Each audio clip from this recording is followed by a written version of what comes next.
So, all right. Welcome to our sixth episode of Feminist Frequencies, which will be focused on giving first time attendees of our national conference, our annual conference, some tips and tricks for how to maximize the opportunity to be in the space, the privilege to be in the space, because we know that not everybody can make it, especially when we conference in places like Puerto Rico, which becomes a little bit more expensive for people to attend and things of that nature. We know that departments and programs in our fields are still under severe attack. We know that our colleagues are having their funding decreased, if not eliminated altogether, their positions eliminated altogether. So this particular conference, we know, is quite challenging for a lot of our members to get to. But for those of you who are able to make it and join us in a couple months in November, we wanted to take the time to give you some strategies for how to do that for the very first time. And for those of you who might be chiming in, who've been before, maybe this conversation will serve as a set of reminders to you about some of the things you can do to maximize your time in the space, but also to learn about some new initiatives that we've been developing to make our conference a lot more meaningful and purposeful for us and you. By we, I mean the Leadership and Development Committee, which is in the room right now. Now, typically, whoop, whoop, typically this committee is chaired by the vice president, but I, President Heidi Lewis, am serving in the absence of a vice president.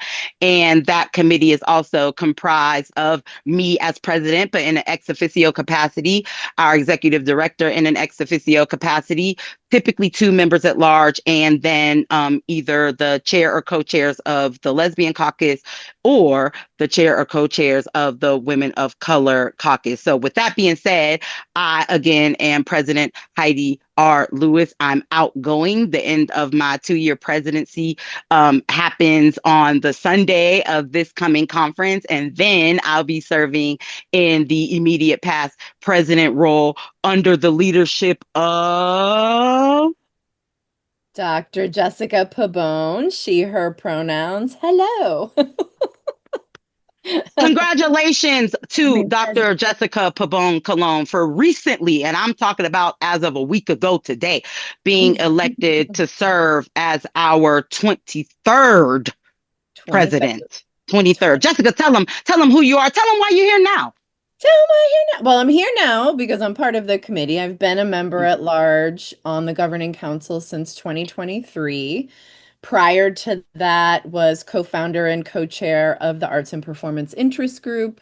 I also helped found the Puerto Rican Feminisms Interest Group. My love for NWSA is deep, and I have a personal and professional commitment to this organization and seeing us grow together.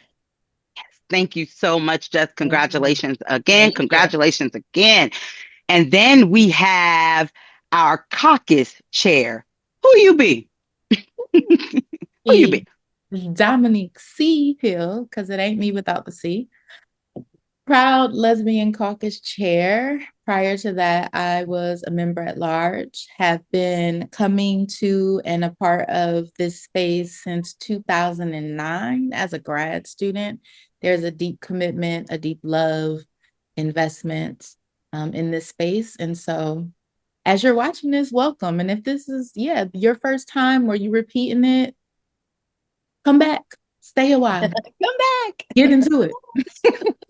Get into it. Thank you so much, Dr. Hill. And then last but certainly not least, we have our executive director who goes by the name of what now?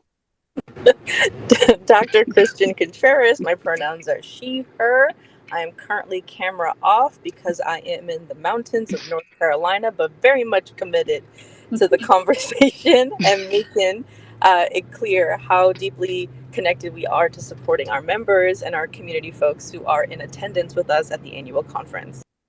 Thank you so much. Thank you so much for this idea. I'm so excited to see what this committee continues to do under the leadership of Christina Gupta, Dr. Christina Gupta, who has recently been elected as vice president and who is currently serving as a member at large and our member liaison. Her name, or rather her role, will come up quite a few times during this conversation. So let's get into it. The first thing I want to let everybody know is that we developed some prompts that are anchored in the things that we've been told directly, asked directly, and also things that we've heard, things that members have shared about their experience with our conference. And so, we have about 8 of those. We have about 5 minutes or so to address each one. But at the top of this conversation, I want to let everybody know that a lot of the questions that you have and the concerns that you have are going to be addressed in the membership and annual conference section of our website, which is www.nwsa.org. You can find FAQs in both of those sections. For instance, a lot of members have questions about accessibility measures. What does the association do in support of accessibility? What can it do in support of accessibility? There are questions about masking, all kinds of different things. So you should definitely check out those FAQs. And when we release the conference app that you all will learn about from Dr. Contreras's newsletters that are forthcoming, get in there, look around, browse around, and you'll find a lot of information there. Some of that we'll be addressing here, but some of that we just don't have the time and capacity for. So we wanted to start out by letting you know where you can continue to get your questions and concerns addressed and also find additional resources. So that being said, yes. Just a quick reminder, when you watch this, you have until September 15th or soon thereafter to submit any request regarding accommodations that you need. It isn't necessarily the case that you won't get those things met after, but we're trying to be proactive. We're trying to think about all the moving parts. And so there is an opportunity in the area that President Heidi Lewis mentioned for you to fill that form out. Thank you so much, Dr. Hill. Appreciate that so much. All right, let's get into it. The first question is, what should I expect? What makes NWSA different from other conferences you've attended? Why even become a member and present? So I'll toss it to y'all and chime in as needed or wanted. Do you wanna start, Dominique? You know how people do when they ask you, do you want to start? You know what I normally do? No, I don't want to start. Okay, but I'm just playing. I cannot. Not to be funny, but like, what's different? I've been going to conferences for a long time. I'll just say from a simple perspective, the pizzazz and the style. When you walk into the space and you meet the people, you meet people's personalities, you meet the colors, you meet all the things. The glasses game is real strong. The glass game. Shoe game.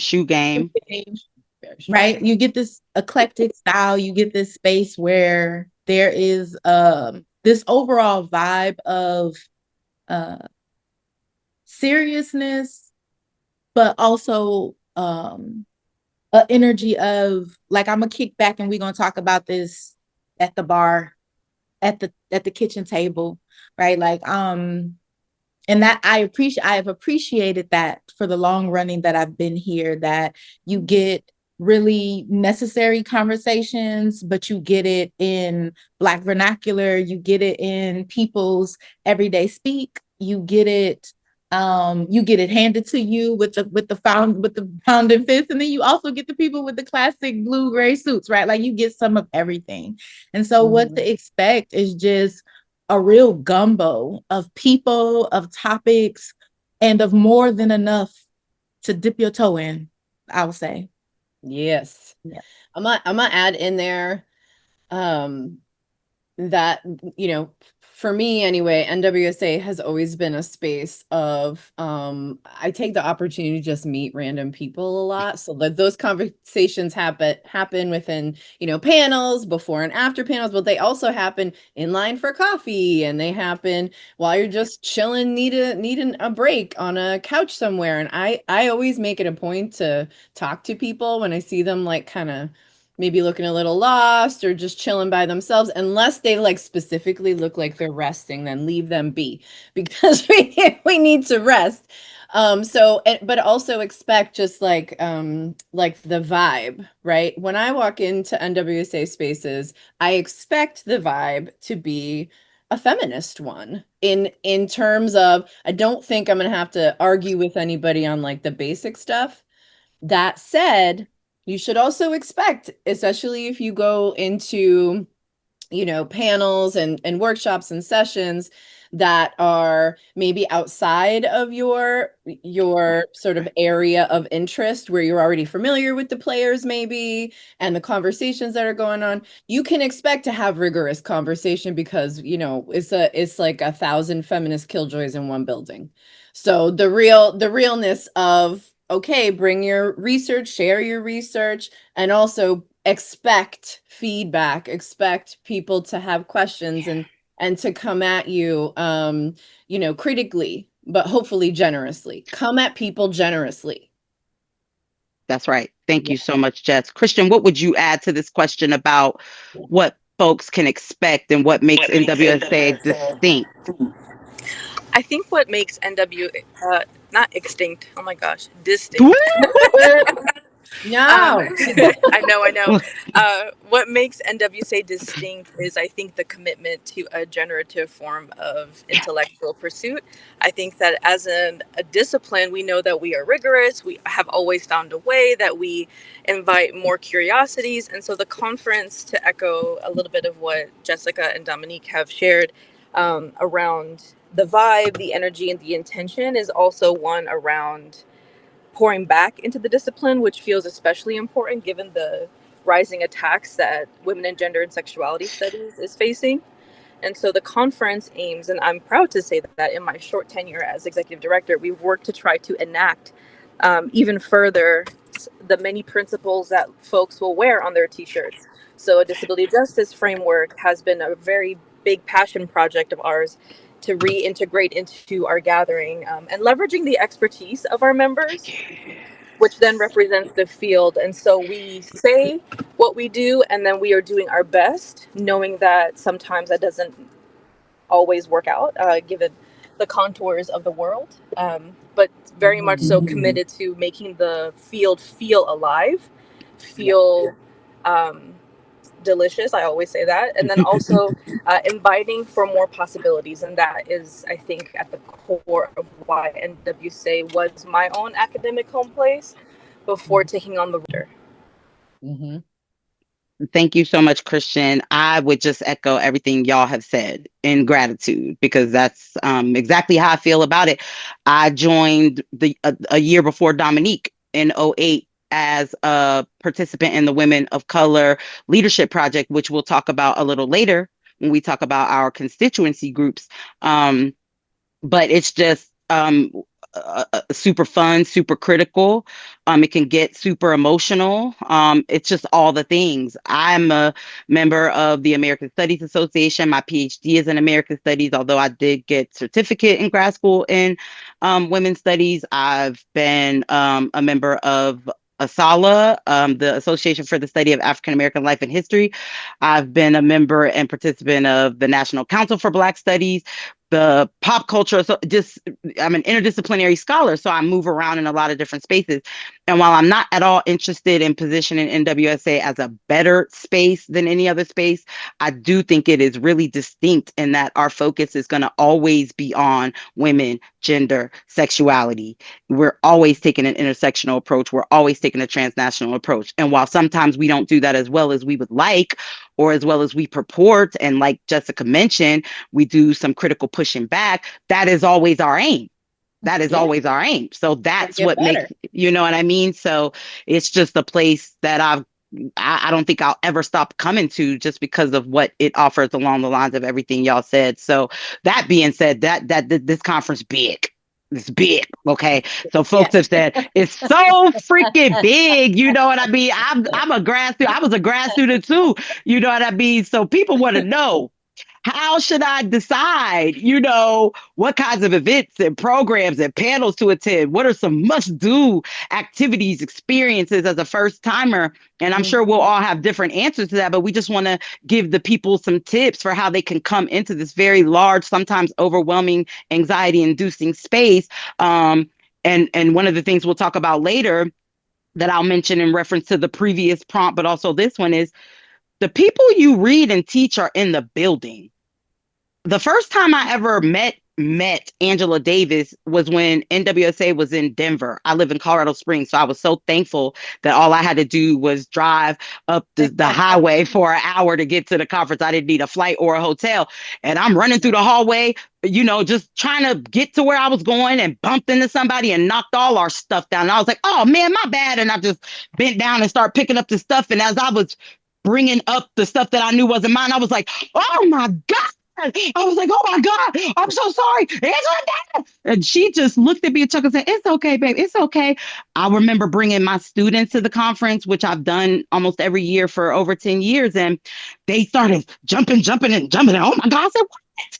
I turned around. It was Dr. Davis. It was Gloria Steinem. And they was like, ah. So, on top of the amount of people in the room, who is in the room can make this big space really overwhelming, anxiety inducing. So let's give them some tips for how they can move through it in a way that makes sense. Well, I would like to give a shout out to the hard work first that is being done at the national office, that you have access to a program that you can already start looking through right now.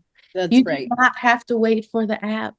You can look at the conference right now and start to look for people, topics that you're interested in, and start taking notes. So that's the first shout out to that, and that you can get in on it right now before you even get there.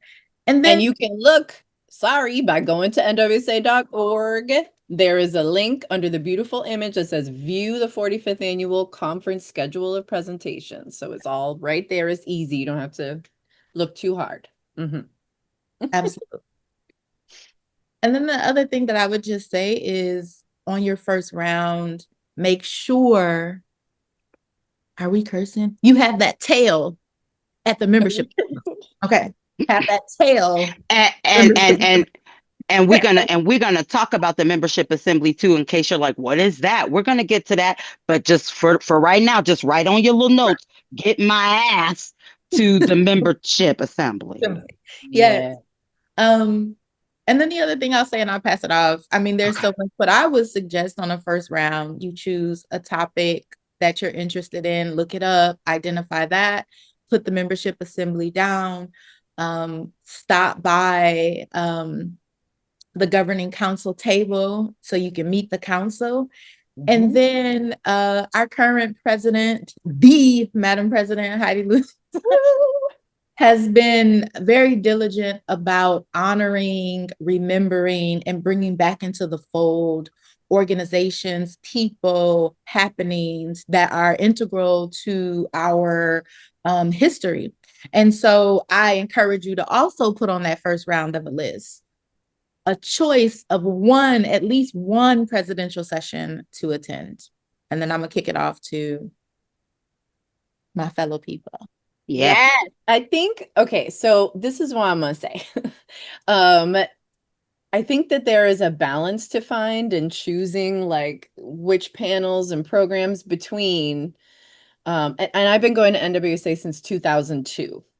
And I just want to say I left women's studies. I don't have a PhD in women's studies. I have a PhD in performance studies, right? So much like President Lewis, when I came back to NWSA, I didn't have the cohort of people in doing feminist studies, doing gender and sexuality studies.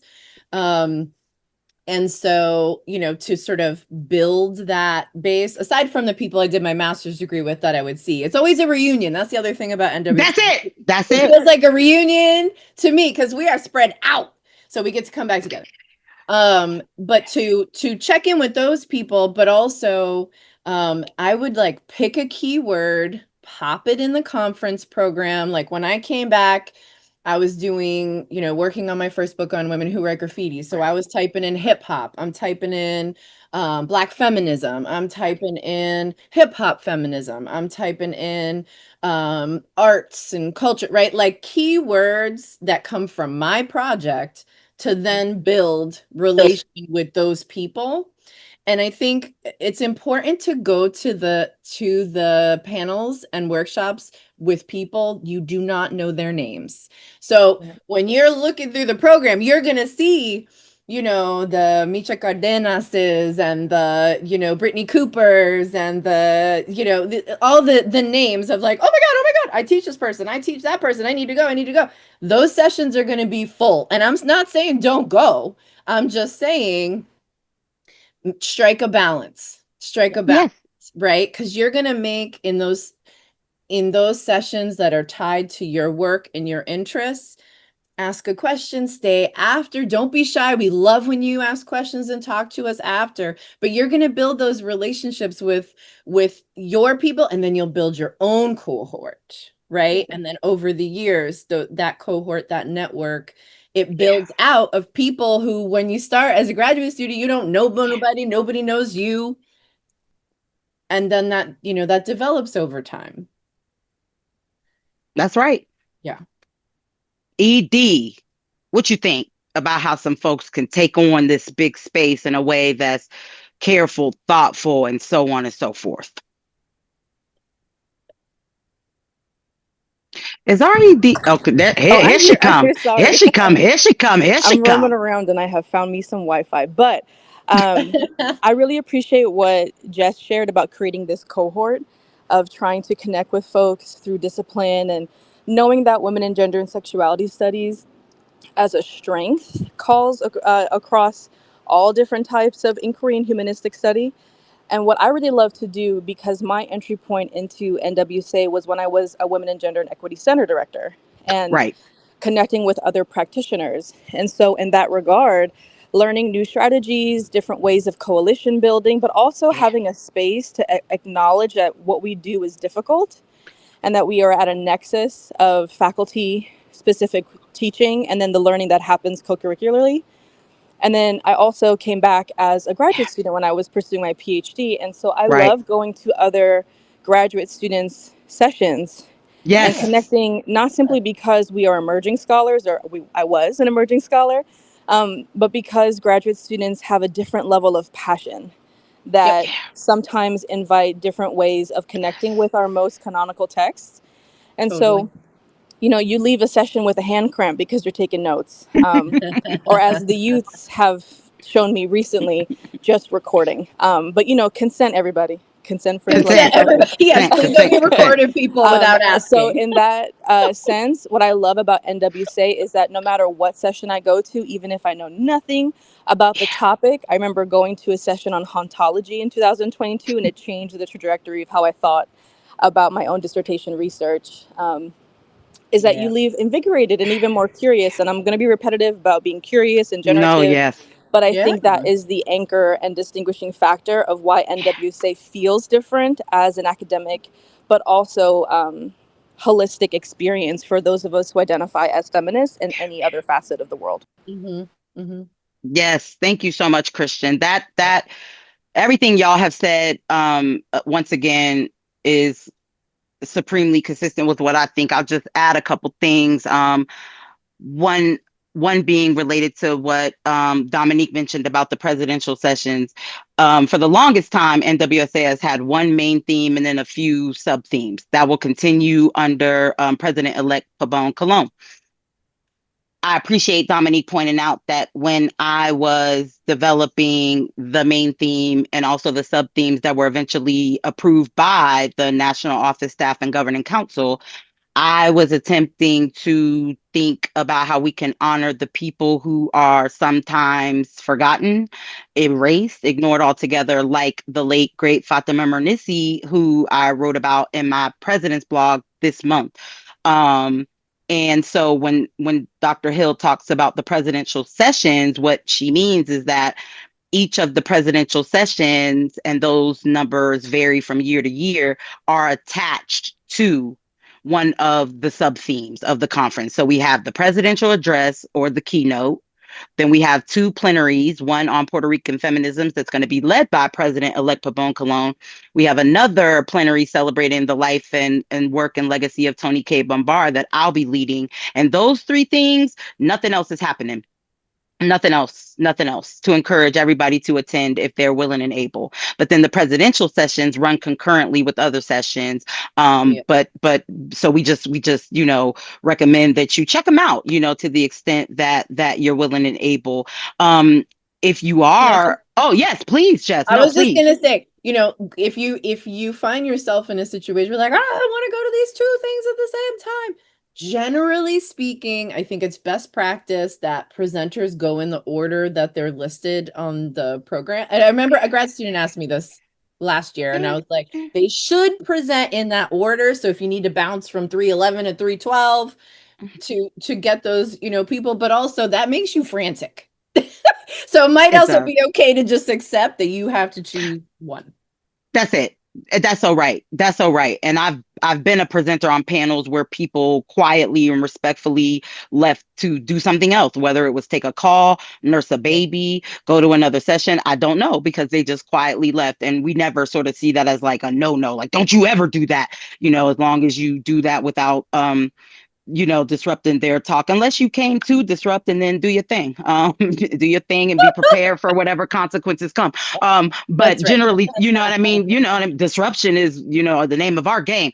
But generally speaking, it's okay, to pick up and go out if you want to. But I agree with Jess that sometimes that can get frantic. So sometimes you just want to try to accept that you cannot be everywhere. No one ever can. What the other thing I'll say is that we have the master's and PhD student meet and greet.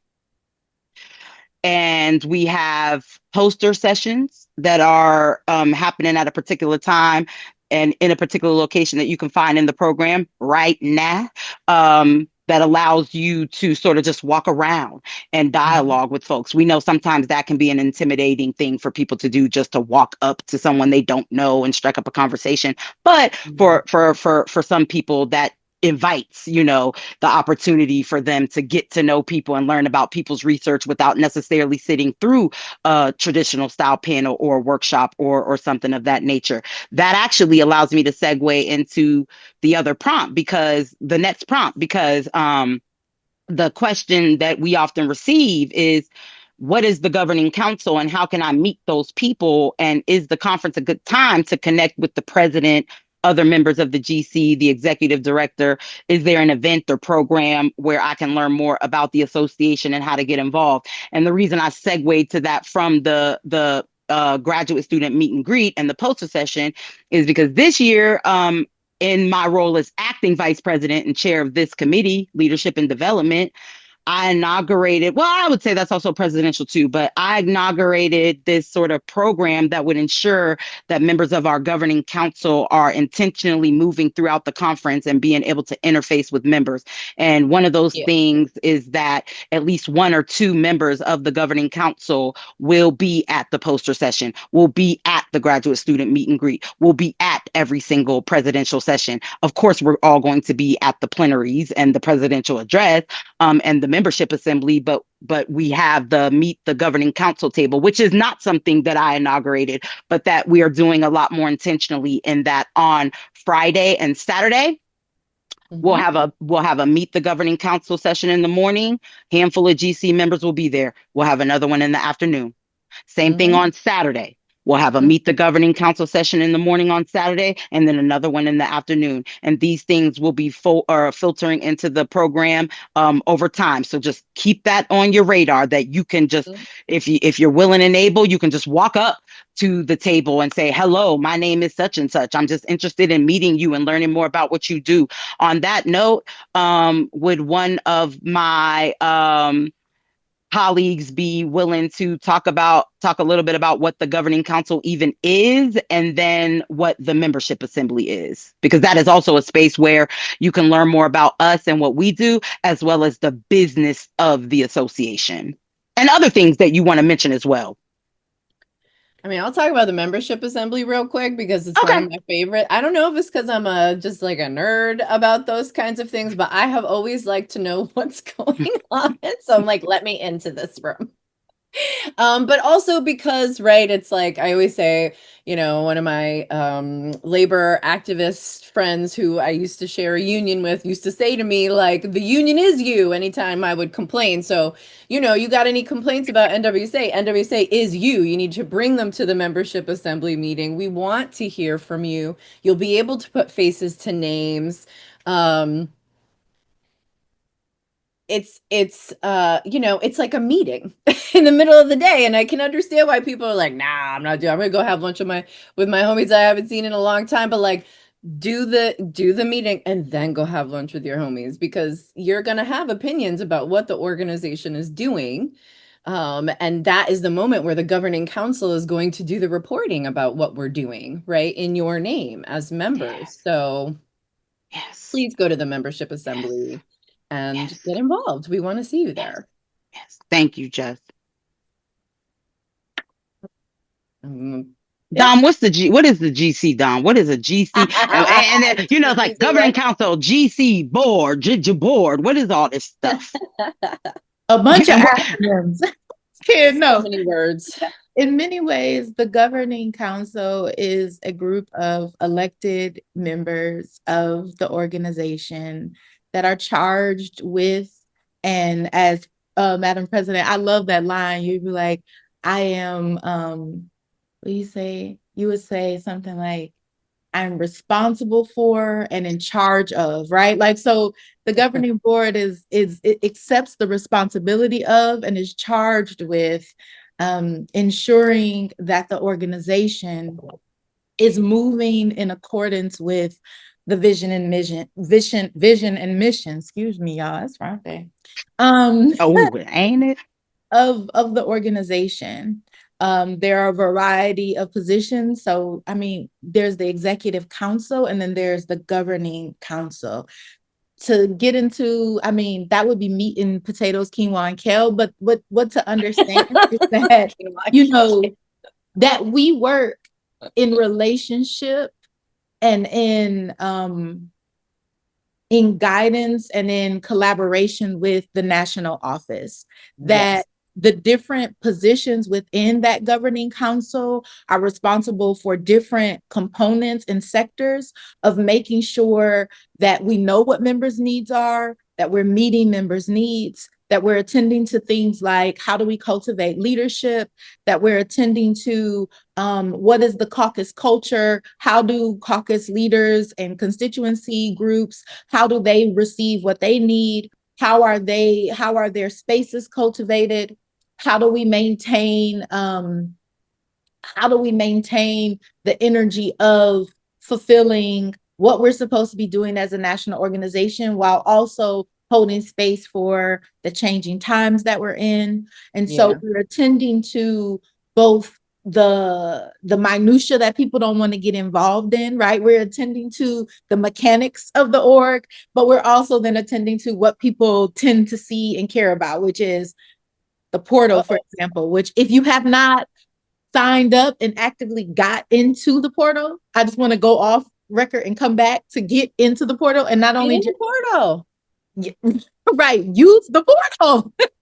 One of the things that we have been really, really trying to attune to is how do we hold space when we are not in the same physical space? And so that's a little bit away from the governing council, but in that instance, we are thinking about the vibrance of the membership, the sustainability of the membership, what's happening in the larger field, and therefore what need the organization do? How are we holding space for people who want to create many spaces based on affinities, based on scholarly areas? How are we holding those things? How are we also maintaining a future for the org? So these are the things that the governing council is thinking about and actively engaged in. Thank you. Thank you so much for that, Dom. And before we check in to see if Kristian has anything to add, I just want to say, there she go. There she is. They like this. She go, go, go, always go. So what I want to say, I'll say a couple things, and then if Chris want to come in and say anything, of course she's welcome to, and also Jess and Dom, if anything popped into your mind. So I invite you all to, if you haven't already, and I'm sure you have, but just maybe revisit our website in this capacity, because Kristian spearheaded an overhaul of our website, and it is such a beautiful archive space now. It's so informative. It's just it's everything. And what you will do when you go to our website and you go to about and then governance is you will see we have a president, vice president, treasurer, and secretary, which comprise the executive committee. The president chairs that. The president also chairs the whole board, which includes those 4 people, as well as 4 additional members at large, and our lesbian caucus representatives and our women of color caucus representatives.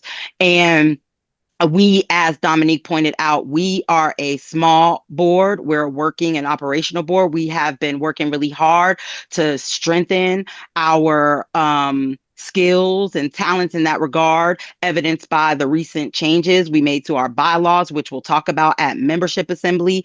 And the national office is comprised of just 2 people, our executive director, our operations and infrastructure manager. And so it's become critical for us to become more of a working board than we may have had to be in the past, although I would argue that we probably should have been all along. And one of the things that our national office leader, our executive director, did was revamp or revitalize our commitment to annual reporting. And we're going to do it. And each member of our board, members at large collectively, because members at large also includes our member liaison. You can find out about all of our roles and responsibilities in those bylaws. I encourage you to read them. We are each giving a 1 to 2 page report to the executive director. She will compile it. She will provide it to the membership prior to the membership assembly, so that when we get to the membership assembly, we're not spending a whole lot of time summarizing. We can get right into the questions, the comments, and the concerns. And so, Kristian, on that note, if there's anything else you'd like to say about what the Governing Council is and how people can learn more, please jump on in. Yeah, thank you, Heidi. I think what's really hard for folks to kind of connect to is like, who or what is NWSA? We get that question quite often, like, who is NWSA? And perhaps the answer is a little bit facetious, but I always say, well, we all are. We are a member-driven association that represents the field of women and gender and sexuality studies. And in understanding the board, I want to take it back to a very academic analogy, which I think most folks can connect to, which is that your college campus or university has a president, and then the president has different particular duties and leads the college. And then there is a illustrious board of trustees. And our governing council is often called the GC, the board of directors. And so all that fun, really exciting legal stuff means that our board, or the GC, functions much like a board of trustees. And they take care of the association and leverage their expertise as folks teaching, learning, organizing through a feminist and WGSS anchored lens. And our community is the campus. And I think this is really important to use as an analogy, because given the way that we are positioned and through this socio-political moment, I won't even say season, just moment, that feels incredibly charged and has continued to grow over the years, because for a number of us, we've understood that the attacks on feminist work is not new, but it is definitely intensified, intensively more fascist and violent, that we are aiming to operate like a national hub. And so I very much appreciate all that Dominique has shared. I would kiss you with your very, very clear consent and permission on the forehead, Dr. Hill, for your very kind but also anchoring references to the behind the scenes work we've made to make sure that our digital space is safe to the extent possible.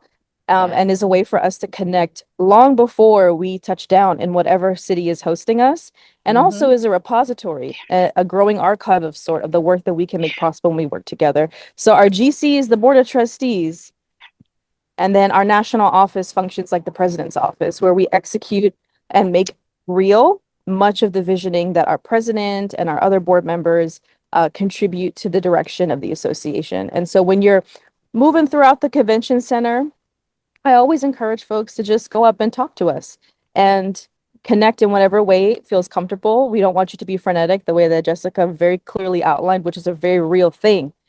You'll see me with a sweaty upper lip running around that convention center, but a lot of folks are definitely trying to pour back into their own scholarship, but also make connections, and we're a part of the community as well. Thank you so much, Jess.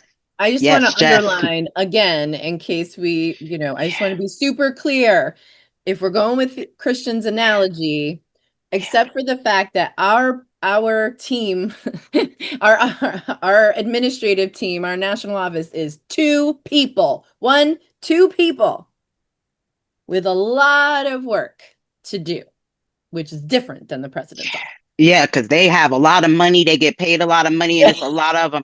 Whereas we are over here making do with what we have. And so please just keep that in mind when you are seeking to, procure the time and the energy and the labor of the national office team. Sometimes it's not going to be the case that they're able to, jump on something as quickly as you would like or hope, or even that they'd want to. So I appreciate that reminder, that underlining. Just this is really important. If you are a person who really wants to understand this association, that cannot be understated. It cannot. I want to get into the next couple prompts. I'm going to combine those up just because I think they go together, and it'll give us an opportunity to talk about a number of things related to moving through this space. So, people have heard that our attendees can be cliquish, and people are curious about how they can go about meeting and connecting with folks in and around and over and through that cliquishness that people have seen and experienced and maybe even participated in, whether they meant to or not. The other thing is that people have been told, actually a student of mine was just told this, that it's not a good idea to approach people, especially quote unquote big name scholars, without someone they know helping them make the introduction. And people want to know, is that true? My student actually approached me and said, is that true? So I'll just comment really quickly and then give over to my colleagues for some insights on that. One of the ways that you could manage the magnitude of the conference is through our constituency groups. Our constituency groups are threefold. We have our committees, the Women of Color Caucus, or excuse me, not the Women of Color Caucus. We have the Program and Development Committee.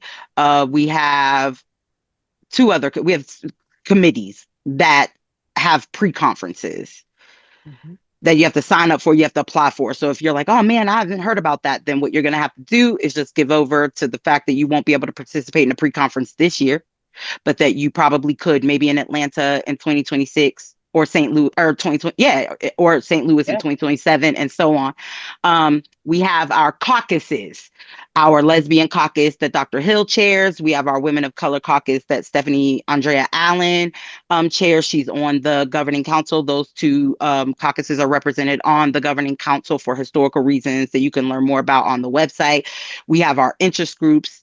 President-elect Pabón-Colón talked about her efforts to inaugurate our new Puerto Rican feminisms interest group. Our interest groups are focused on subjects, topics. Our caucuses are focused on people groups. We have task forces that focus on special issues, like the two I inaugurated to think about our name and to think about the composition of our governing council. You can find those meetings in the program book. A lot of those constituency groups have open meetings for members that they already have, as well as people who are interested. Yeah. We have a list of the active constituency groups on our website. You can contact folks who chair or co-chair those constituency groups and say, hey, I'd like to meet you. I'd like to get involved. Back to something Dr. Hill mentioned earlier, if you are a dues paying member of the association, when you log into the website and click the little icon that you selected to represent you, if you did it all, you'll see in the menu, it says My Communities. You click that and you can join the online community spaces that are being facilitated by the co-chairs or the chairs of said constituency groups that you're interested in. So I just wanted to point out that that's one way of sort of getting to know people in a way that's either based in your scholarly interest, your intellectual interest, who you are as a person, so your positionality, things of that nature. And then I'll make one quick comment on the other question, and then my colleagues can speak to both of those concerns. Is it a good idea to approach people, especially big name scholars? I mean, I always say do what you feel empowered to do and just be prepared for whatever may come. I have been a person who woke up at 7 o'clock in the morning, probably earlier, to attend an 8 a.m. panel at another conference where a big name scholar was moderating. And I just wanted to hear her do her thing. And I wanted to introduce myself. And when the panel was over, I walked up to her, and other scholars that I've done this with, which isn't a lot, could say I was very brief. I just said, hello, my name is Heidi Lewis. I'm a PhD student in American Studies at Purdue University. And I just wanted to say that I've been so inspired by your work. And I just wanted to thank you for all you've done to contribute to the scholarly community. And if looks could have killed, I would have been deceased. She looked at me like, and I was like, oh, that is not where I thought this story was going. She looked at me. And I'm talking about, it was one of them up and down. It was like, okay. And I was like, well, just want to say that. Thank you. I hope you have a good rest of your conference. And I left. Yeah. But also our great colleague, Layli Mapayan, I did that too at NWSA. And now we like this. I just walked up and said, Doc, she was Phillips back then. I said, Dr. Phillips, and said the same thing. And she said, oh, good. I was like, can we take a picture? Because at that point, then I'm like, can we take a picture? She was like, of course. I still have that picture. I believe, was another Atlanta NWSA, and she was down there working at Georgia at the time. And now we got each other's phone numbers. We call each other for anything. So I just wanted to tell those two stories to say anything can happen, but I do not think that you need an authorizing figure to introduce yourself. It helps for some people if you do, I guess. I've had that happen where my dissertation chair dragged me all through NCBS. Like, this is my student. This is my student. I'm not so good at that. So my students, I'm sorry. I tell them, I'm like, I'm so not good at that. So it's not the case that there's one definite answer to that. I just think you should be aware of all of the possibilities that come from that. But I don't say never do that, because I, as president of NWSA, have now made new relationships with people who cold emailed me and just said, as a young Black woman or as a woman of color, I just love your style. And if you have any time to just talk to me. And now I've got these rookies that are like my mentees now, just out of a cold email. So yeah, that's just what I'll say. And then I'll shut up about that so my colleagues can chime on in. I was just going to say, I'll pick up on that email part. When I was in grad school, I would reach out to people in advance and send an email and just be like, I'm going to be at the conference, right? Like, I would love, like, I've read your work. The most recent piece that I've read is X. I'm wondering if you'll be at the conference. Everybody did not respond, but people did. And, people either said that they didn't have time, but that was a way for me to sort of manage the coming up to people in person, because as I think Jessica mentioned, like, people do be reunioning. Somebody said reunion. It's a reunion, right? Like, so people do be reunioning. So if you see a group of people clustered up together, like a group of folks that if you see the Crunk Feminist Collective, or if you see certain groups of people, I'm not rolling up there to go talk to you about nothing. Like, I'm good. Like, and I don't mean that from no like crazy thing, other than like, y'all are reunioning, y'all hanging. So yeah. The email was a way for me to do a direct. And sometimes Yeah. I would get an email back from them after the conference, but it was a direct offering of, I'm interested in your work. I'm reading your work. Can we have a conversation later on? So I just offer that for the people who may be shy or That's right. not ready to be rejected outright. Right. Like you might not be able to pick your face up fast enough. Like email is another way to do it. And then I would say, you know, it hasn't been my practice, but like shoot your shot. Like I'm a weird person. I shoot my shot in weird ways. So I'm saying like I'm not one to just walk up like, yeah, what's up? Like in any context. That's just not. However, if you feel compelled, shoot your shot. And then the other thing that I would say is what my experiences have been is I've had overwhelmingly more kindness and generosity extended when seeing, for example, Angela Davis in the hallway, when seeing Alice Walker for the first time in the flesh, like what? When seeing Bell Hooks, like they were not like who you beneath me. Like I just had way more interactions of people feeling like I'm just me. I know you may see me as me, but I'm just me. And so I would just say to lean into the fact that people are people. So if people, you know, they too big for their britches, as my great grandma would say, it don't matter what they come with, they're gonna be too big for their britches. But also I would say that in this space, more times than not, I've experienced people wanting to be people and not necessarily wanting to own the bigness of how their name travels in the world. Thank you.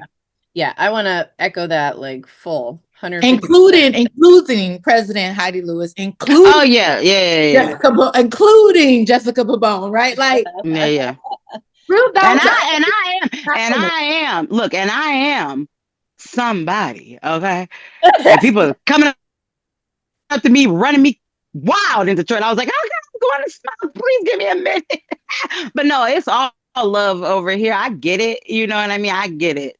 I was that, but Jess, you had something to add. Yeah, Jessica said you can come up to her and come to her room and spend a night. No, absolutely not.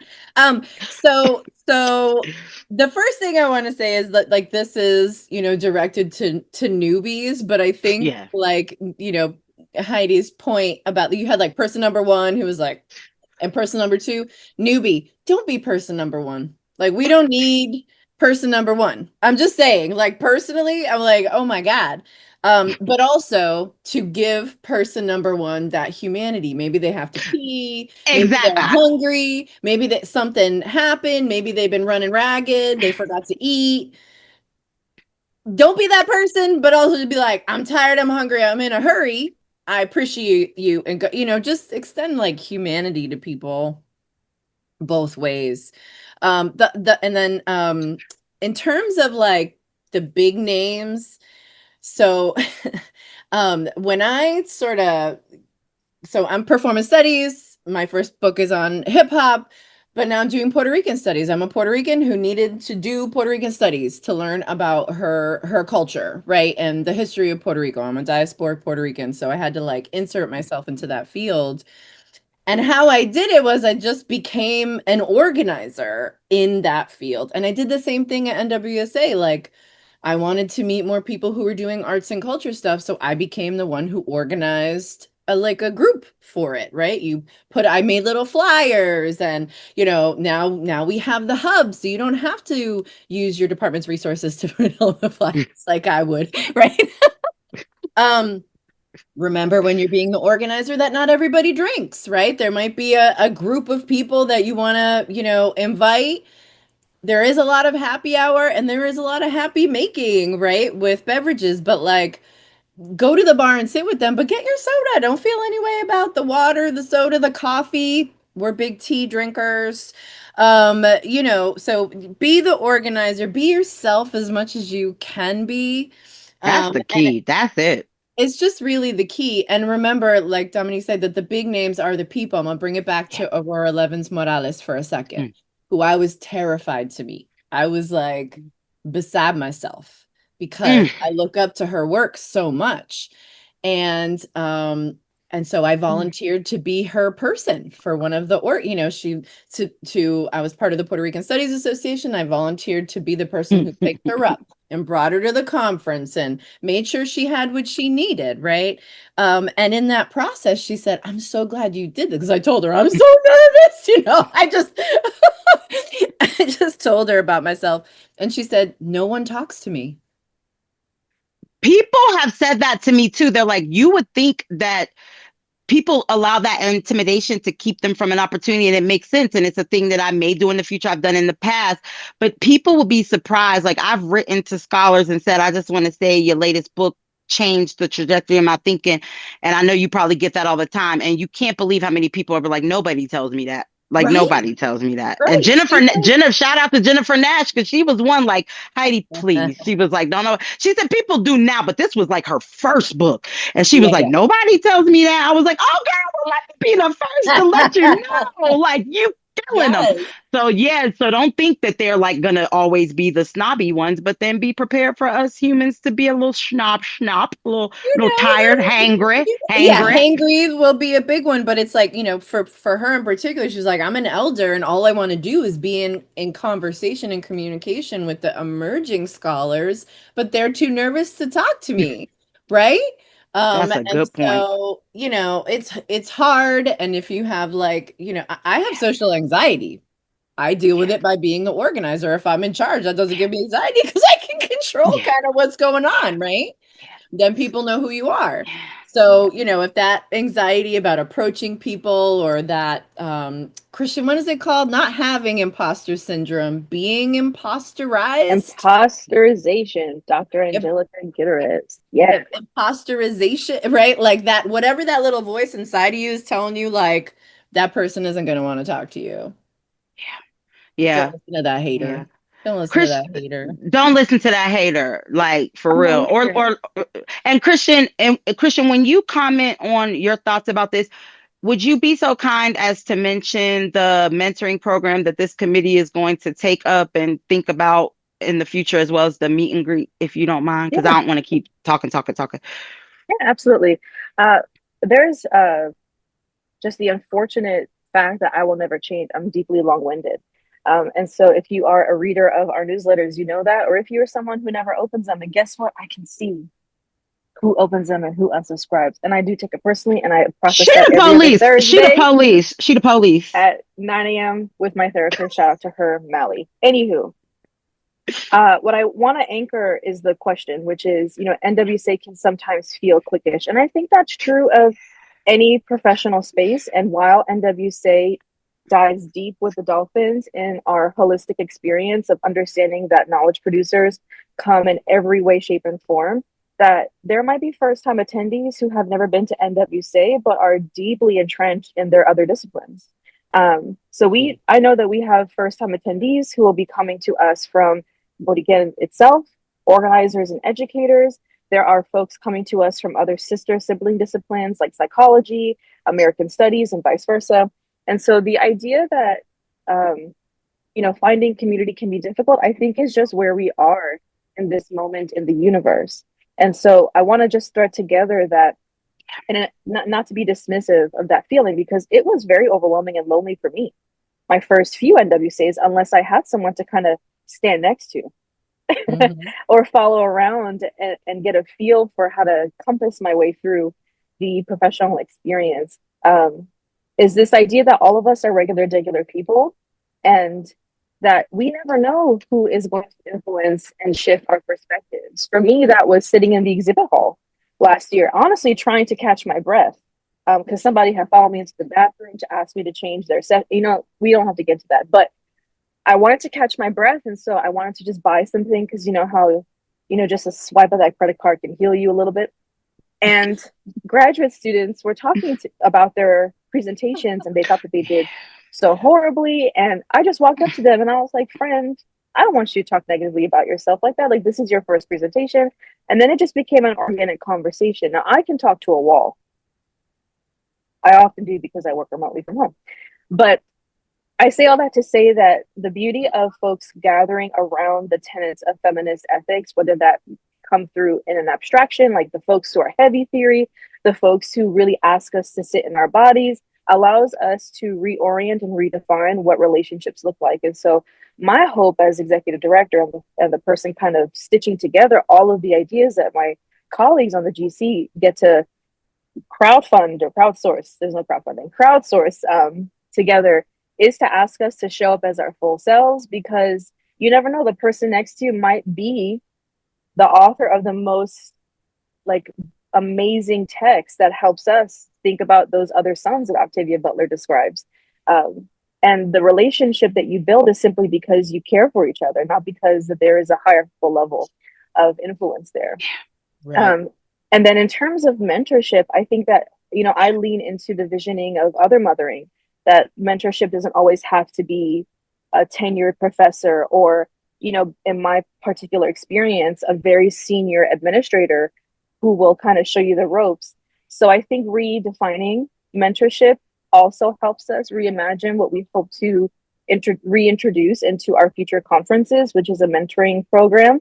In years past, when NWSA was tiny, when we were back in the day meeting on college campuses and leveraging all of our relationships, which we still do to an extent, our program and administration committee, or PAD for short, would work with our governing council to offer these virtual but also in-person spaces for folks to connect with mentors.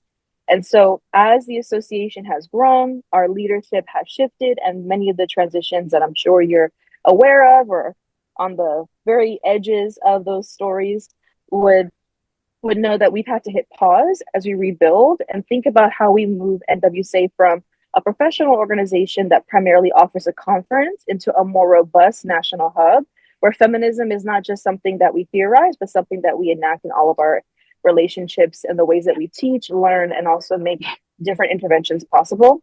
So PAD and our GC, and of course this leadership and development committee, will work together to think through what that looks like. Because mentorship for some folks actually means championing. I need a person to champion, leverage their network, leverage their resources. As I mentioned, me standing right next to somebody and they just be like, do you know Kristian? What do you do, Kristian? Tell them, right? Facilitate those introductions that even your mentor, Yes. as you mentioned, Heidi. But then also mentorship looks like, how do I navigate a very particular process? For example, what is a dissertation proposal? Google did not tell me that. I had to talk to many folks to figure that out during my process. And so we are in a very interesting, and I always use the word delicious. Do you hear a train? No, not bad, but there was something, but not like an ongoing train. I heard like a noise, but it's okay. It's gone. Okay, well, I was feeling it in my bones just now. Yeah. So that is a deep rattle. But we get to reimagine what makes sense for us in this moment in time, not simply responding to political attacks or the arguments that our discipline is not rigorous at your home institutions, but really trying to be sustainable so that the relationships that we're describing, those that are loving, generative, that they can be other mothering, that they can be lived as you climb, but also healing, reparative work, doesn't feel so deeply connected to responding to problems, and more so anchored in what we love about our field.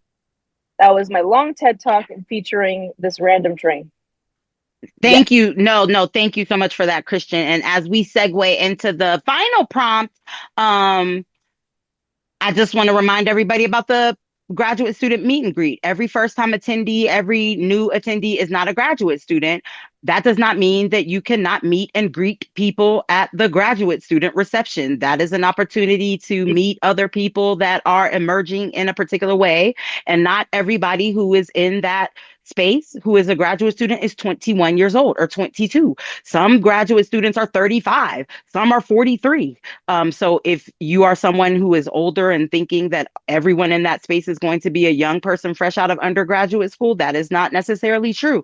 And even if it is, I hope that empowers you to see yourself as someone who has knowledge and wisdom and experiences to offer them, even if you are someone who is new to graduate school. So thanks, Kristian, for reminding us that mentorship is not something that always is hierarchical or top down. We all have something to learn from each other. I just know that I don't have nothing to learn from y'all in terms of getting full, because y'all are not that, and I already am. So that Correct. you know I got We will be coming to the meeting to figure that out for sure. I got to get some shit talking in here before we go. This is very professional. I was feeling very uncomfortable. Now, no, I'm just teasing, but I want you to know that me, Jess, and Dom literally have books that just came out. We don't see ourselves as somebody that you can't talk to. You know what I mean? We're not, we some of the most chittiest, chattiest people and cool people, I think, in the whole space. So don't always feel like that, but just know sometimes I'm glad you said that, just because I don't think I have a reputation for being unapproachable. But if you catch me on an off moment, it could feel like that. So I apologize in advance if I hurt your feelings, but sometimes I be on the move and going, and I don't eat like I'm supposed to. I don't drink enough water. I smoke, so I'm not a very healthy person. So forgive me in advance. Forgive me in advance if I'm moving in that conference and I get a little short. It's just, and I try to be like, I'm sorry, but I got to go get, but I be trying.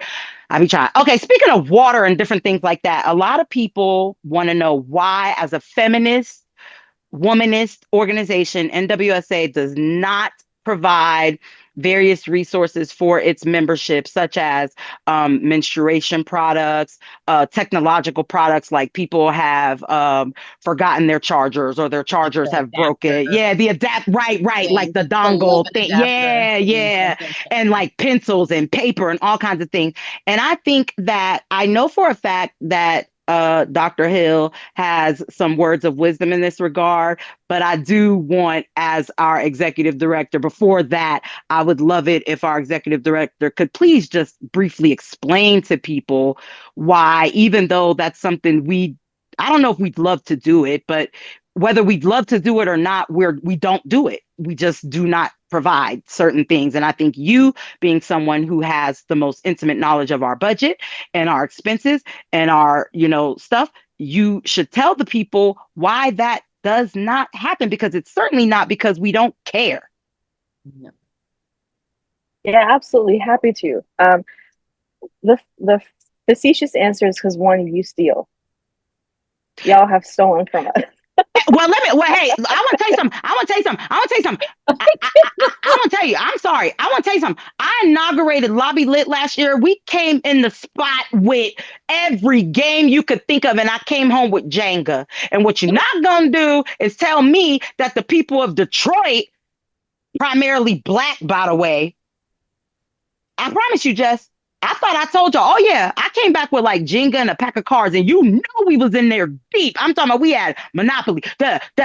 So hey, look, not to be accusatory, but we cannot always trust that people will return things. People forget things. Everybody in our space is not a righteous, good person. So I want to say Kristian is joking, but that actually happened under mine and her leadership last year in Detroit. And again, just to put a pin in it, what we're not going to do is assume that the primarily Black workers and people of Detroit are the reason that my Jenga went from 2 to 1. Our Jenga. And I don't even play Jenga. I don't even want Jenga. You could have took Jenga. Facetiously, yes, it's because y'all steal. And did in fact walk away or leave Detroit with our board games and other things that we purchased to create community, to create a space where you could engage with our president and other folks on the board, including myself, in a more relaxed setting. So I hold grudges. But also, people would come into our office and they would steal our chargers. So someone tried to take one of our iPads, and a very lovely Huntington Place Convention Center staff member pulled us aside and said, "Hey, beloved, you might want to check." So facetiously, yes, it's because we can't trust anybody anywhere. I'm a New Yorker. I sleep like this with my bag everywhere I go. And I will wake up if I feel a movement.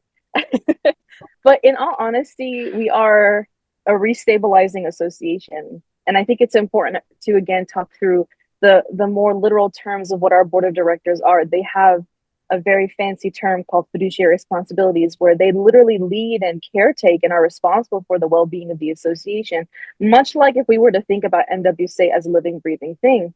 And as a nonprofit, we are completely member driven. So we have limited resources. As a 2-person staff, we work and ideate on how can we utilize every relationship that we possibly can.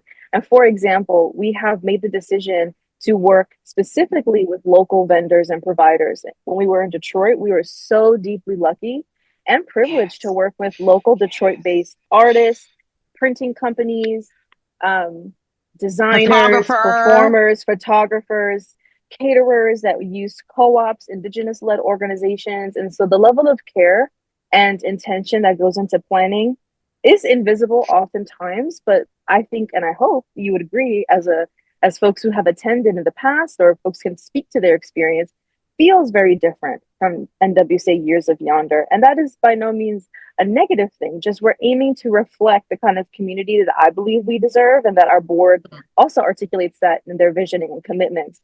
And I name that because our priorities are to be as accessible and inclusive as possible.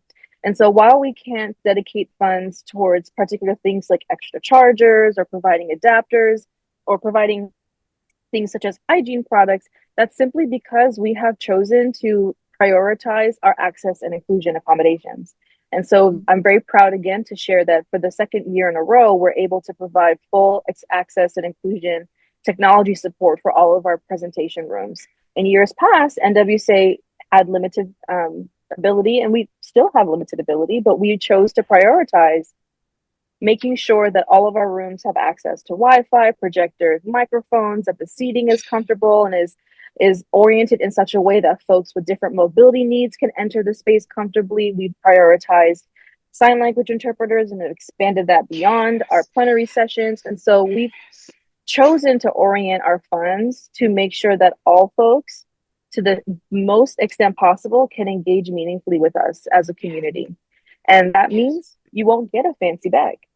That means I cannot provide you extra MacBook charger, especially when I have told you for 6 months on the presenter requirements page that you have to bring your own. I don't know. Because we still get emails. It is September 12th. We still get emails. Can I please submit a proposal? No, which you is cannot. why, again, I meet every other Thursday at 9 a.m. with Mally.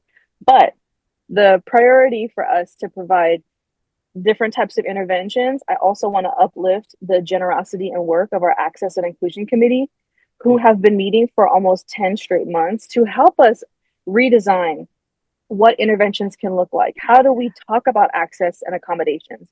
How do we make that a norm? And so we've done things like incorporate the request for your needs around comfort and engagement in the proposal process, that we've been able to update our resources and templates and things like that, and what it looks like to create pods of care at the conference. And so we are, again, a two-person team who do our behind the scenes logistics, but we'd be nowhere without the generosity and time of our volunteers on that particular committee.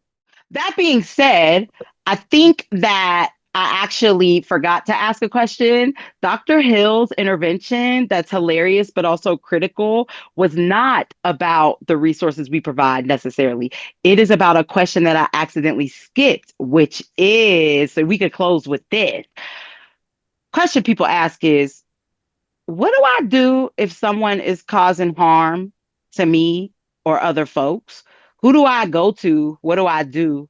You know, for example, a person might have said some racist stuff, some transphobic things, even if they did it unintentionally. Dr. Hill, what say you? Well, after you tell them off. That is not what you was gonna say. But okay, fine. After you tell them off. After you tell them off. No. No, you have more stuff. But what I will say is we are a community. I mean, honestly and truly, I want to be clear. We are a community. And a community is not without tension. A community is not without all the things. So I don't want to be like community means kumbaya and ain't no issues. So what that also means is that I think it's important for us to not begin at the idea that somebody else needs to handle this thing. Because if we directly experience the thing, right, and we were right there with the thing, there is something that we can do. And then we can also communicate with a member of staff, with a member of the board, check out our faces on the internet, go to nwsa.org and look at our profiles so that when you see these faces, I'm not changing my hair. It might be a little lower, might be a different lip color. But when you see me, you can come up. But I do want to encourage us to not be bystanders of harm and then expect or be a direct experiencer of it and then expect somebody else to go and go chase down this person, right? And so I do want us to own us being in a community while we're at the conference, while also letting people know, just in case somebody is on a rant and deciding that they're going to try to tear the whole club up all weekend, because we're not for that. I promise you, because last year when it happened, I got on that shuttle and it's 1:00 in the morning. I had house shoes on, so we can do that if people want to. I don't want to, but I kind of want to. But no, but in all seriousness, thank you so much for that, Dr. Hill. We know that could be hard to do, intimidating. There have been times when the partner that you may share a bed with has done harm that you are afraid to talk about because you are afraid that perhaps it will start some kind of argument that you can never recover from, let alone a stranger or even a professor of yours or a friend of yours or a student of yours or so on and so forth. But it is imperative that we think long and hard about how we can co-create this space together, because as President-elect Jessica Pabón-Colón said earlier, we are all NWSA. Yes, some of us have been elected and have responsibilities to NWSA that are quite distinct from the membership. Some of us, like our ED, have been hired to work for NWSA and do things that are quite distinct from even us as a board, but especially the membership. And at the same time, if we are committed to doing this work in a way that resists the status quo that has subjugated so many of us, it means that we all must see ourselves not as equal, but as able to do the work that we're asking other people to do. So I really appreciate, and Dominique did that all in Detroit, and I expect her to do it all in San Juan, where she went all around the space and encouraging people to see themselves as powerful beings to varying degrees. Okay, because what you ain't is powerful as me. We know. But you got something and you better use it. Because if you don't use it, you're gonna lose it. Okay, that's ridiculous. Okay, look, if you don't use it, you're gonna lose it. Who says that? But okay, so listen, out of respect for everybody's time, I want people to know we could go on and on and on and on forever. Please visit the membership FAQs. Please visit the conference FAQs. Please do that. You are welcome to email us and ask us questions, comment on our social media pages. But like you would encourage your students, please review the syllabus beforehand, because it is likely the case that some of the information and resources that you're seeking have been provided to you, but maybe you missed it. And we understand. But utilize the resources that we've been working hard to provide. And then if you don't see something that you need, then you are more than welcome to email us, contact us, and we will get back to you at our earliest convenience, which may not be the same as yours, because as I like to tell my students all the time, your emergency is not necessarily my urgency. So with respect to my humanity and President-elect Pabón-Colón's, Dr. Hill's, and Dr. Contreras, if you can, extend us some grace and patience, and we'll do the same, because we're ready to get to Borican. We ready. I'm so I got, look, here go all my outfits ready. Okay, so I'm ready. I got to get it all tailored because my weight fluctuates like Oprah Winfrey's, but I'm ready to go. Y'all ready to say bye-bye? Y'all ready to say bye-bye? Or y'all got one more burning thing I that have you one want? more thing Okay. to say, which is that because we are a small team of Courtney Carroll, our infrastructure operations and infrastructure manager, and myself, Yes. we rely heavily on the kindness and dedication of our volunteers.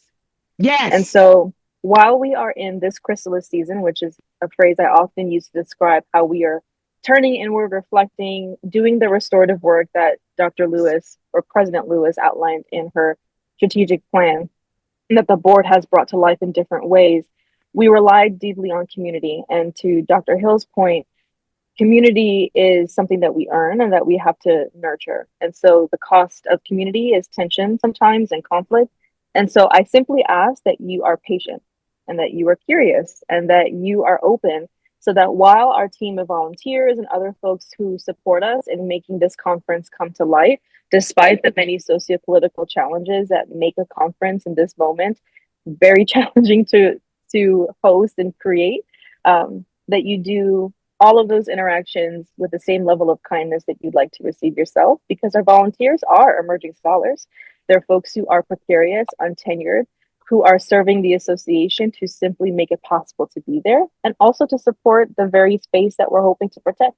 And so all of these different threads that my colleagues on the Zoom are naming come back tenfold when we lead with kindness, but also a deeper sense of gratitude for the space truly, literally being made possible only through the power of meaningful relationships. Mm-hmm. Mm-hmm. Thank you. Thank you. Thank you. Thank you. Thank y'all. Thank us. Thank you. Thank we. Thank I and I. All that stuff.